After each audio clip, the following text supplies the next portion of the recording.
오늘도 하나님께서 하루를 주셨습니다. 하나님 앞에 감사함으로 나아갑니다. 기도합니다. 하나님 감사합니다. 지난 밤도 지켜주시고 단잠 자게 해주시고 우리의 눈을 띄워주셔서 감사합니다. 우리에게 생명과 호흡을 주신 하나님께 찬양하오며 예수님 이름으로 기도하옵나이다. 아멘. 찬송가 91장입니다. 슬픈 마음 있는 사람. 슬픈 마음 있는 사람 예수 이름 믿으면 영원토록 변함없는 기쁜 마음 얻으리. 예수의 이름은 세상의 소망이요 예수의 이름은 천국의 기쁨일세. 거룩하신 주의 이름 너의 방패 삼아라. 환난 시험 당할 때에 주께 기도드려라.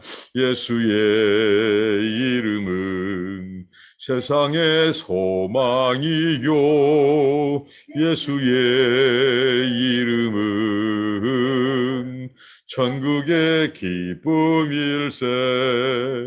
존귀하신 이름 우리 기쁨되도다. 주의 품에 안길 때에 기뻐 찬송 부르리. 예수의 이름은 세상의 소망이요 예수의 이름은 천국의 기쁨일세. 우리 갈 길 다 간 후에 보좌 앞에 나가 왕의 왕께 경배하며 멸류관을 들으리. 예수의 이름은 세상의 소망이요 예수의 이름은 천국의 기쁨일세. 아멘. 하나님의 말씀은 구약성경 이사야서 45장입니다. 45장 8절로 17절 말씀입니다.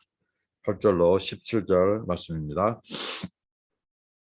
어제 말씀에서 이사야 선지자는 하나님께서 이방왕 고레스를 통해서 이스라엘을 하나님이 구원하실 계획을 말씀하셨습니다. 그러면서 그 이스라엘을 구원할 계획을 가지고 계신 하나님은 누구시냐? 그분은 유일하신 하나님이다. 그리고 역사를 주관하신 분이다. 그분은 열방의 권세자들과 우상은 비교할 수도 없는 능력을 가지신 창조주요 이스라엘의 구원자시다. 이렇게 어제 말씀을 주셨습니다. 그리고 하나님은 빛도 어두움도 짓고 또 평안도 짓고 또 하나님은 이 환난도 지으신 분이다. 그러니까 우리 인간의 모든 역사 구석구석 하나님이 관여하지 않는, 하나님이 섭리하지 않는 영역은 없다. 이것을 강조합니다. 하나님은 이스라엘뿐만 아니라 온 역사의 주관자이시다. 이렇게 말씀합니다. 오늘 또 그 말씀은 이어져서 계속되고 있습니다. 그러면서 오늘 이렇게 하나님이 명령을 하십니다. 오늘 8절이죠. 8절에 하나님이 어떻게 명령합니까?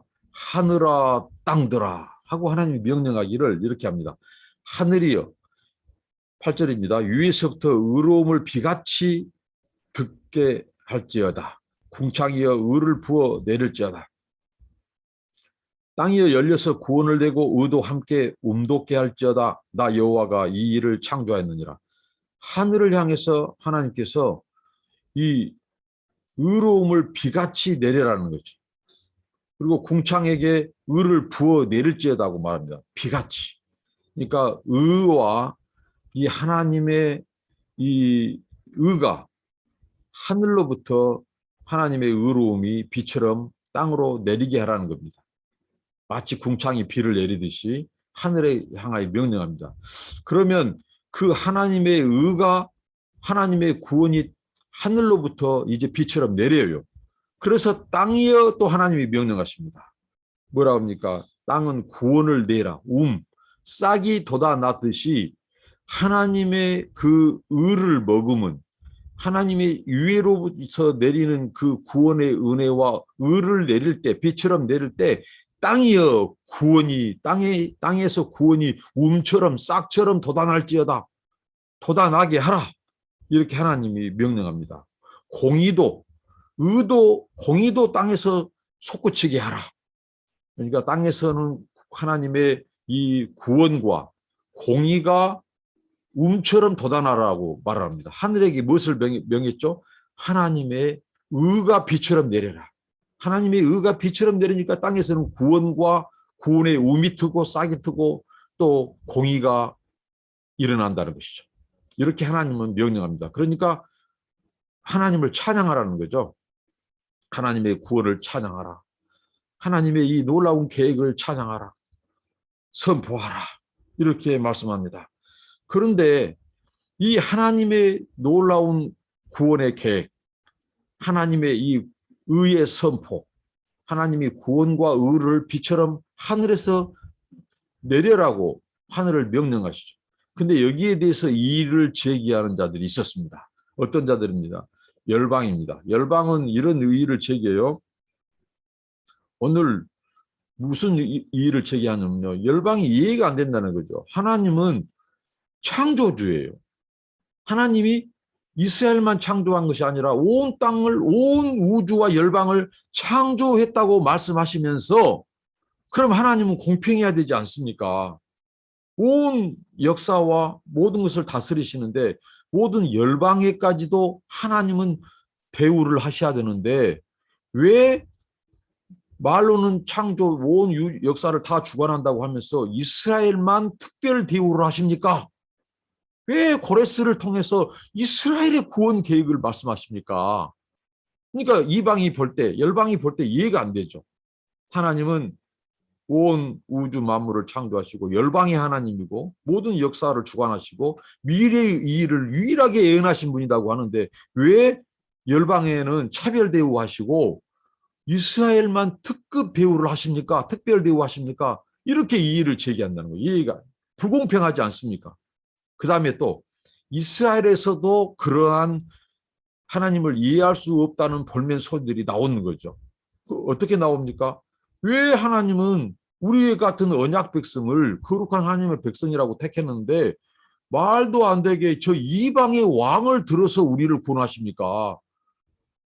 그러니까 이 하나님 맞지 않지 않습니까? 불공평하지 않습니까? 이렇게 이의를 제기해요.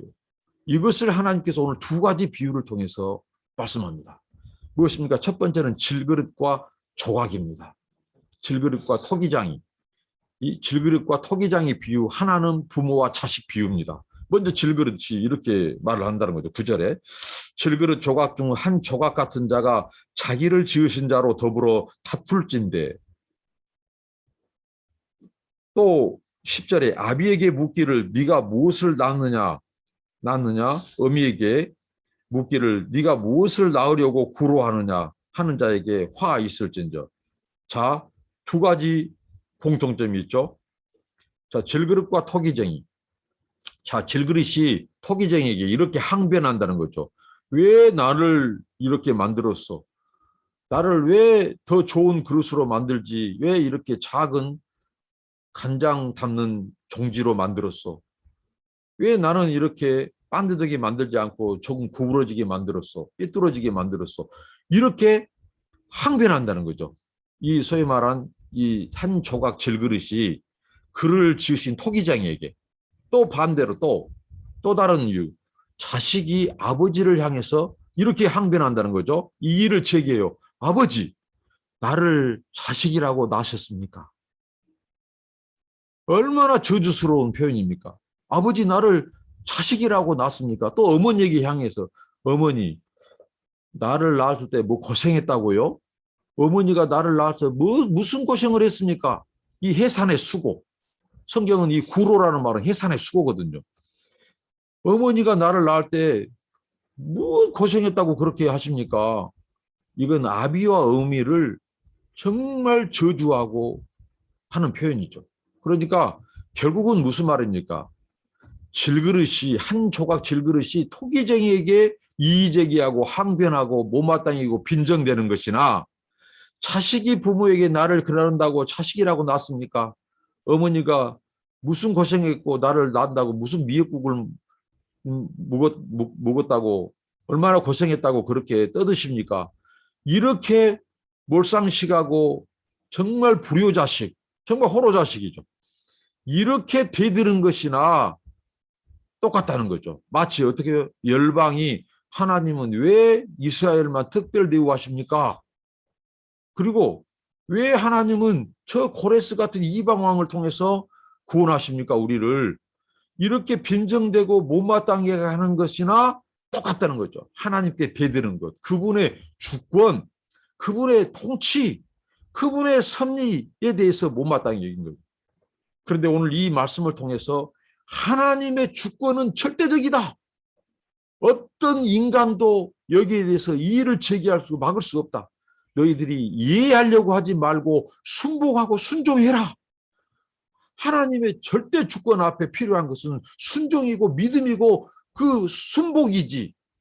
그것을 항의하고 항변하는 것은 질그릇이 토기장에게 대들고 부모가 자식이 부모에게 대든 것과 똑같다. 토기장이나 부모는 자식을 있게 한, 존재하게 한, 어떻게 보면 그 절대 주권의 하나님을 가리키고 상징해요. 하나님의 주권이에요. 하나님의 섭리예요. 어느 인간과 제국도 통치자도 하나님의 이 창조와 구원의 계획을 막을 수 없다. 이것을 강조하고 있습니다. 만약에 그런 자들이 있다면 오늘 이렇게 말씀했죠. 화 있을진저. 화 있을진저. 그렇게 말씀합니다. 그리고 10절에도 마찬가지입니다. 화 있을진저. 그러니까 무슨 말입니까? 하나님께서 그들에 대한 심판이 있을 것을 말합니다. 왜? 하나님의 주권에 대한 도전이거든요. 하나님의 권위에 대한 도전이거든요. 하나님이 이 이스라엘을 비롯한 모든 만물을, 모든 이 열방을 창조하시고 그 열방을 임의로 주관하시고 하나님이 통치하셔요. 근데 거기에 대해서 이의를 제기하고 하는 것은 정면적으로 하나님의 주권, 절대 주권과 통치에 대한 도전 행위로 하나님이 간주하신다는 거죠. 있을 수 없는 일이죠. 이것은. 그래서 거기에 대한 하나님 심판을 말씀합니다. 심판을 자초하는 행위라고 말합니다. 이렇게 하나님의 말씀은 이렇게 말씀하십니다. 그러면서 11절에 이스라엘의 거룩하신 자 곧 이스라엘을 지으신 여호와께서 가라사대 장래의 일을 내게 물으라. 또 내 아들들의 일과 내 손으로 한 일에 대하여 내게 부탁하라. 내가 땅을 만들고 그 위에 사람을 창조하였으며. 그러니까 하나님은 이스라엘을 지으셔서 11절에 이스라엘을 지으신 하나님. 그리고 12절에 내가 땅을 만들고 그 위에 사람을 창조했다. 이스라엘뿐만 아니라 하나님은 온 땅, 온 열방을 다 창조했다는 것입니다. 그러니까 이런 우주를 창조하시고 열방을 창조하시고 이스라엘과 또 온 세상, 온 땅 사람들을 다 창조하신 하나님은 절대 주권을 가지신 분이고 또 하나님은 그분의 계획을 이루어 가시는 분이시다. 누구도 막을 수 없다. 이렇게 말씀합니다. 그러니까 앞에 그릇된 하나님에 대한 이해, 그리고 하나님의 통치, 주권에 대해서 애곡시키는 자들, 그러니까 열방이나 이스라엘 내부에 하나님께서는 이 말씀을 통해서 하나님은 이스라엘만 창조한 것이 아니라 온 열방을 창조했다. 그러면서 하나님의 구원 계획을 지금 말씀하십니다.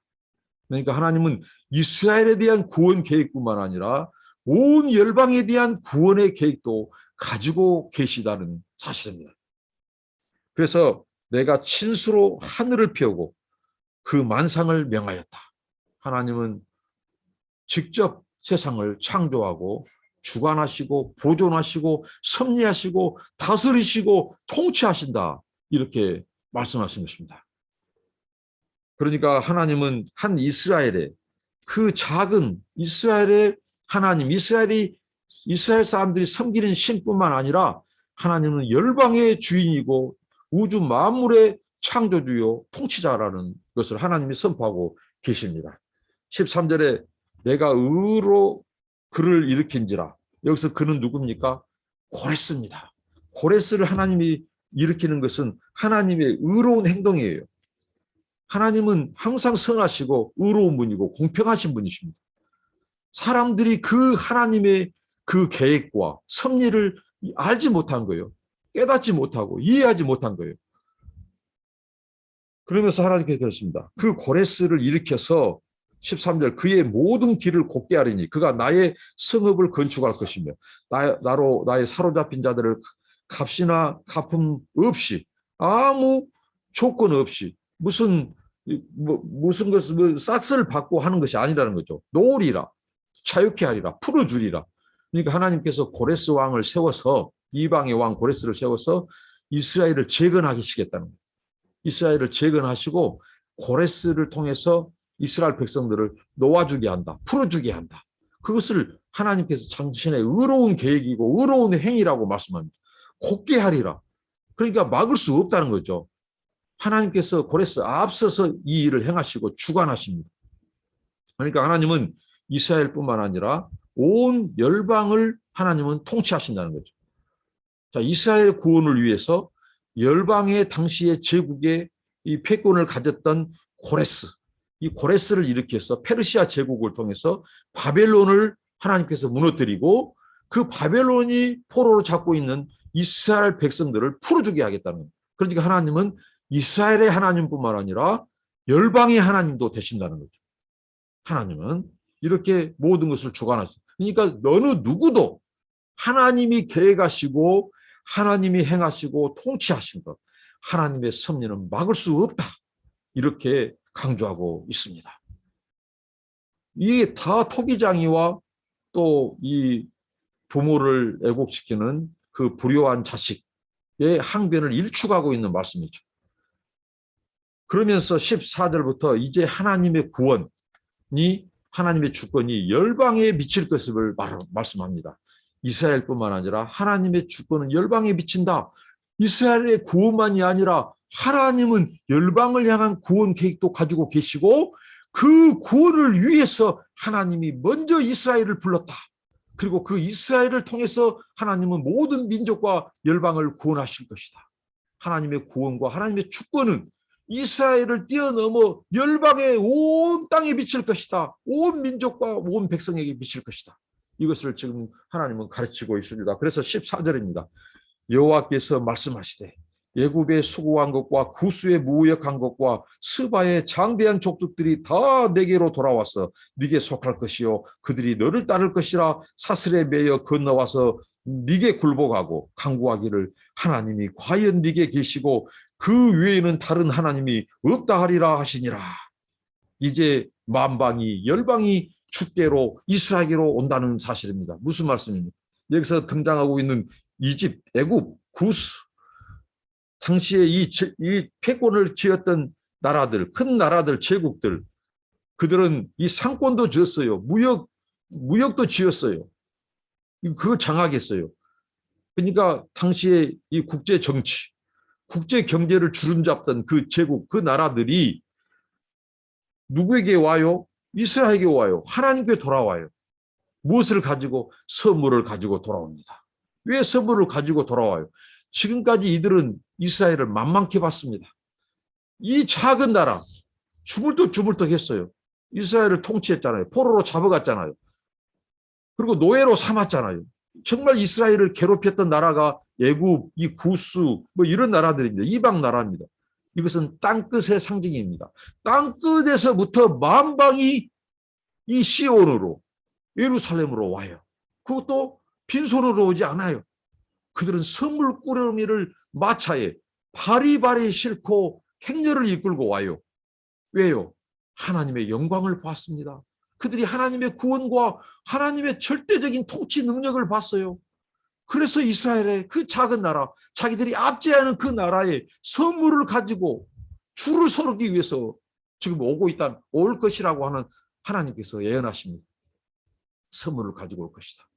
그러니까 만방이 하나님의 주권, 통치를 인정하게 될 것이다. 그래서 선물을 가지고 와서 그들이 하는 고백이 뭐냐?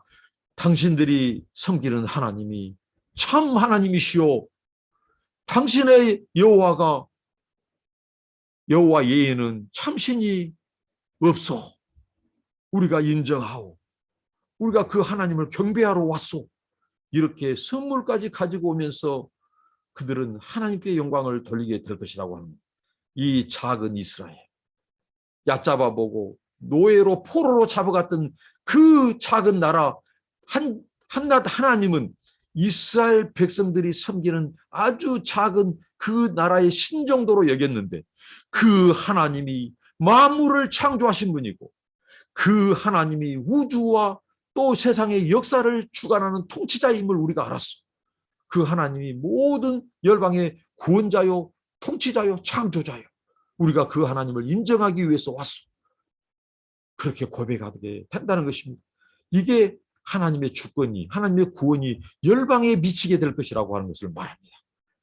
그러니까 앞서 말한 그 열방이 오해하는 것, 예를 들면 왜 하나님이 역사와 만물과 모든 것을 주관하시고 하나님은 공의의 하나님이라고 하는데 왜 이스라엘만 특별 대우하십니까? 또 이스라엘은 왜 이방의 하나님을 알지 못한 고레스를 왕을 통해서 우리를 구원하십니까? 이거 불공평하고 뭔가 맞지 않습니까? 여기에 대해서 하나님은 아니다. 내가 이스라엘을 구원하는 것은 온 열방을 구원하기 위한 계획이다. 그렇습니다. 여러분, 이스라엘은 하나님께서 상단 축복, 자, 아브라함에게 하나님이 약속하셨습니다. 창세기 12장 1절부터 3절이죠. 먼저 1절과 2절은 하나님께서 상단 축복입니다. 내가 무슨 말이죠? 아브라함아, 너를 본토 친척 아비 집을 떠나 네 이름을 내가 창대케 하리라. 너를 축복하는 자에게 축복하고 너를 저주하는 게 저주하리라. 하나님께서 아브라함을 먼저 열방에 앞서서 모든 족속에 앞서서 너를 내가 축복할 것이다. 이게 상단 축복입니다. 그리고 하단 축복은 땅의 모든 족속이 너로 인하여 복을 얻으리라. 이것은 하단 축복이라고 말합니다. 그러니까 하나님은 먼저 아브라함을 복을 주시고 축복하신 것은 모든 민족과 열방을 축복하고 구원하기 위한 하나님의 축복과 구원의 통로로 삼으셨다는 것입니다. 복을 받기 위해서, 복을 주기 위해서 복을 받게 하는, 이방의 복을 전달하기 위해서 먼저 복을 받게 하는 축복을 아브라함과 이스라엘에게 주셨다는 사실입니다. 이 사실을 알지 못한 열방은 하나님을 항변하기를 마치 질그릇이 토기장에 대듯이 왜 이스라엘만 좋아하시고 특별 대우하십니까? 그리고 자식이 부모에게 대들듯이 나를 자식이라고 낳으셨습니까? 어머니 무슨 고생했고 미역국을 잡수셨다고 했습니까? 딸을 낳았는데, 이렇게 항변한 것과 똑같다는 거죠. 하나님의 그 창대한 구원의 계획, 그 하나님의 섭리를 알지 못한 인간들의 어리석은 항변입니다. 하나님의 사랑, 하나님의 계획, 구원 계획, 정말 열방과 모든 민족, 모든 열방을 향한 하나님의 구원 계획은 이스라엘에만 국한되지 않았습니다. 이스라엘만 특별 대우한 것이 아니었습니다. 하나님이 이스라엘을 구원해내는 것은 아브라함을 통해서 약속하신 모든 민족, 그 민족들을 구원하기 위한 하나님의 사랑의 공작이었고 사랑의 계획이었고 하나님의 통치였고 섭리였습니다. 누가 이 사실을 압니까? 누가 이 비밀을 압니까? 그래서 열방이 이렇게 하나님을 향해서 말을 합니다. 15절입니다. 구원자 이스라엘의 하나님이여 진실로 주는 스스로 숨어 계시는 하나님이십니다. 이것은 지금 열방이 하나님을 향하여 네거티브한 것이 아니에요. 하나님을 부정적으로 말한 것이 아니라 하나님을 이제 비로소 인정하고 찬양하는 고백입니다. 어떤 고백입니다. 하나님, 이제 비로소 알았습니다. 구원자 이스라엘의 하나님이여 진실로 주는 스스로 숨어 계시는 하나님이시다. 하나님의 은밀성, 하나님의 은밀성, 하나님은 다 헤아릴 수 없는 분이십니다. 우리는 이스라엘만 하나님이 특별 편애하신다고, 특별 예우하신다고 생각했는데 하나님은 이스라엘을 구원하셔서 결국은 모든 민족을 구원해 가시는 하나님, 그 하나님의 은밀하심을 우리가 알게 됐습니다. 정말 하나님은 이스라엘의 하나님 아니라 모든 열방의 하나님이고 창조의 하나님이고 통치자이십니다. 이것을 찬양하는, 인정하는 그 고백입니다. 그러나 이 고백이 하나님을 부정하는 자들, 하나님은 미래를 예언하지 못한다. 그리고 하나님은 이스라엘의 그 작은 나라만 다스리는 그들의 작은 신이다.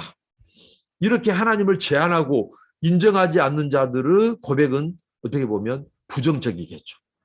그러나 하나님을 인정하고 이제 하나님이 어떤 계획을 가지고 있는지, 저 세상 모든 열방을 향한 하나님의 계획과 섭리가 무엇인지를 안 사람들은 하나님, 우리는 그 하나님의 계획과 하나님의 통치를 다 이해할 수 없고 다 우리는 알 수가 없습니다. 하나님은 은밀하신 분이십니다. 이게 하나님과 이방 우상들과의, 이방 통치자들과의 차이입니다. 하나님을 누구와 견줄 수 있겠습니까? 하나님의 이 비밀을 어떻게 헤아릴 수 있겠습니까? 그분의 구원 계획을 어떻게 다 알 수 있겠습니까? 하나님은 은밀하신 하나님이십니다. 하나님은 그분을 다 계시하지 않으십니다. 하나님은 하나님이십니다. 우리가 하나님의 하나님 되심을 인정해야 됩니다. 오늘 우리가 신학하고 우리가 성경을 연구한다고 해도 우리는 다 알 수 없습니다. 하나님의 세계, 하나님에 대해서 다 알 수 없습니다. 근데 오늘 신학 조금 했다고 하나님에 대해서, 하나님의 세계에 대해서 자기들의 신학이 전부인 것처럼 우쭐대고 뽐내고 다른 사람들을 무시하고 하려고 하는 것은 아주 어리석은 태도입니다. 하나님은 은밀한 영역을 우리가 남겨둬야 됩니다. 하나님의 주권과 통치를 다 헤아릴 수 없습니다. 우리는 성경이 계시하는 것만 알 수 있습니다. 자연과 만물을 통해서, 역사를 통해서도 하나님은 당신을 계시하십니다. 그것을 우리는 자연 계시, 일반 계시, 일반 은총이라고 말을 합니다. 그러나 이것을 통해서 다 알 수 없기 때문에 하나님을 특별 계시인 성경을 주셨습니다. 성경을 주셨어도 우리가 성경에 계시한 것만 알 수 있습니다. 다 헤아릴 수 없습니다. 그래서 신학하는 자들, 성경을 연구하고 선포하는 우리 모두가 겸손해야 됩니다. 우리가 전부가 아닙니다. 절대적인 것이 아닙니다. 이런 자세를 가져야 됩니다. 하나님은 항상 우리의 첫 자리에 하나님을 인정하고 모셔야 되는 그분의 주권, 통치, 섭리, 우리가 이해할 수 없고 헤아릴 수 없지만 하나님은 여전히 하나님이시고 하나님은 여전히 창조자요, 주권자요, 통치자라는 사실입니다. 그렇게 고백합니다. 15절. 그러면서 16절, 17절 오늘 결론, 15절의 결론입니다. 무엇입니까? 16절, 17절 읽겠습니다. 우상을 만드는 자는 부끄러움을 당하며 욕을 받아 다 함께 수욕 중에 들어갈 것이로되 이스라엘은 여호와께 구원을 입어 영원한 구원을 얻으리니 영세에 부끄러움을 당하거나 욕을 받지 아니하리라. 우상을 섬기는 열방, 우상을 섬기는 족속들, 사람들은 부끄러움과 수치를 당하게 될 것이다. 그러나 하나님을 인정하고 하나님의 구원을 입은 자들, 그들은 영원한 구원을 얻고 수치를 당치 아니하리라. 이렇게 결론을 맺습니다. 15절에 대한 결론이죠.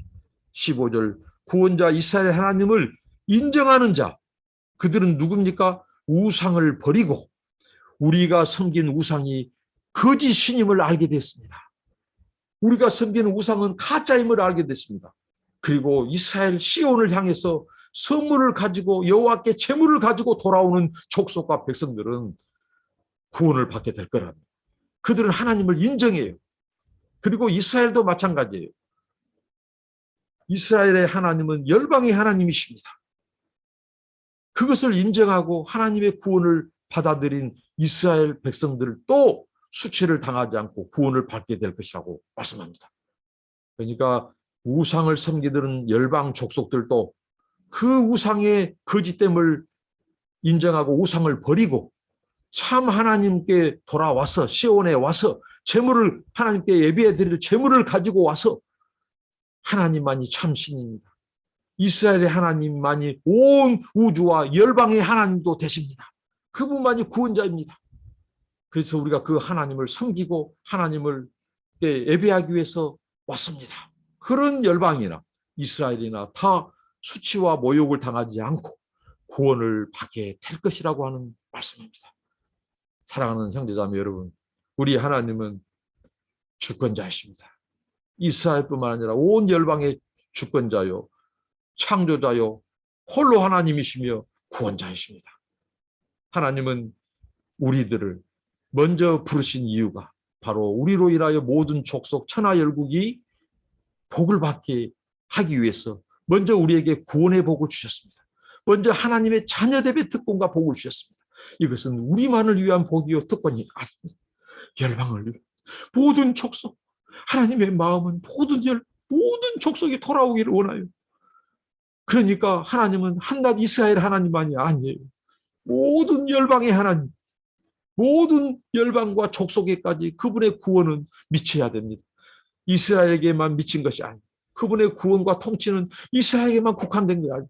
모든 열방이 인정하고 하나님께 돌아와서 하나님을 섬기게 하는 것, 이게 바로 계시록의 천상 예배, 영원한 시온의 예배를 보여주고 있습니다. 사랑하는 형제자매 여러분, 이제 우리가 왜 살았는지, 왜 하나님이 우리를 불렀는지, 하나님은 왜 역사를 지금도 보존하시는지, 우리에게 왜 재정을 맡기셨는지, 하나님은 왜 먼저 우리를 축복했는지, 그리고 역사가 지금 무엇을 향해 가고 있는지, 오늘 이 말씀은 너무나도 우리에게 확실하게 보여주고 있습니다. 우리가 이 하나님의 구원 계획, 하나님의 이 통치 섭리, 우리가 순종하고 우리가 하나님의 동역자가 되어서 하나님의 역사 속에서 모든 민족과 열방을 구원하고 축복하기 위한 그 하나님의 구원과 섭리 속에서 쓰임받는 저와 여러분들이 되시기를 축원드립니다. 기도합니다. 하나님 감사합니다. 이 비밀을 깨닫게 하셔서 감사합니다. 우리가 하나님의 열방을 향한 모든 민족을 향한 구원과 축복의 계획 속에서 우리가 쓰임받도록 깨어있게 하시고 하나님의 주권에 늘 순종하며 살게 하옵소서. 예수님 이름으로 기도합니다. 아멘. 감사합니다. 축복합니다.